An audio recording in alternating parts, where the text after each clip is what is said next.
So there was another remix that came out after Paul Oakenfold did Rubberneck, and there was one that was authorized by EPE. Although I don't think RCA, BMG, or Sony or whatever company they were at that time, I don't think they endorsed it. So it could only be in Europe, where it had fallen in public domain. But it was Baby Let's Play House, and Spankox was the DJ. He was Italian DJ, and it actually became a pretty big hit in a couple countries over there. But aside from that, it wasn't until 2008 that we got another similar sort of project where they stripped off some of the backing instrumentation and vocals and sort of did something different with it. And that release was in 2008's Christmas Duets, which was a little different from, as I had talked about, a lot of those Christmas compilations where, like, okay, we're just getting, it's called Christmas Time or it's Christmas with Elvis. This one, they actually bothered to add additional overdubs that matched 100% the original recordings from, whether that was the 70s or the 50s.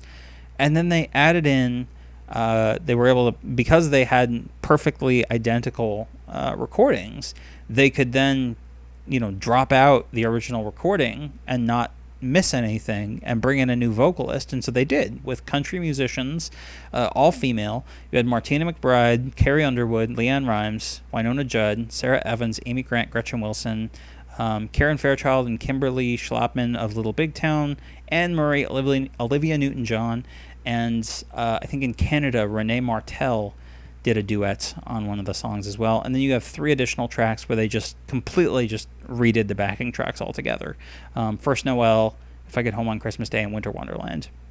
And those 3 have actually shown up on some of those annualized Christmas compilations since this came out, because they were so well done. Even Elvis fans who don't really like these remix projects still generally agree that those at least like livened up some of those 70s Christmas recordings, because Elvis was, you look at fan reactions to that album, and some fans are still like, he really wasn't all that into it. He was more just an obligation. So it's nice to kind of liven it up.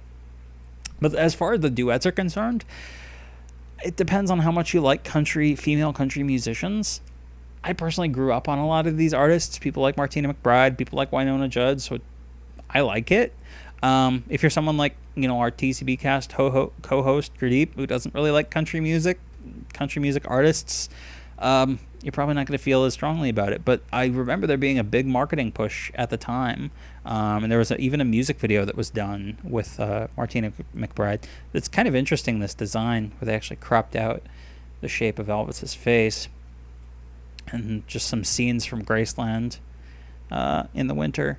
But no, this was actually kind of and they tried to pull in artists that at least like made sense, that like they had an appreciation for Elvis. Or in the case of like Anne Murray and Olivia Newton-John, Elvis liked their stuff. Like Elvis did Snowbird. Elvis did If You Love Me, Let Me Know.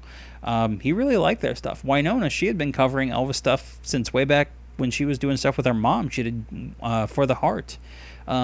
So you're pulling artists that not only are popular, like Carrie Underwood and Martina McBride, but ones that have a level of respect for Elvis. And that's one thing that I can credit this for, is that, they didn't just phone it in. They really thought about who they were going to give the opportunity to sing with Elvis to, which can't be said about one of the other releases that's coming up.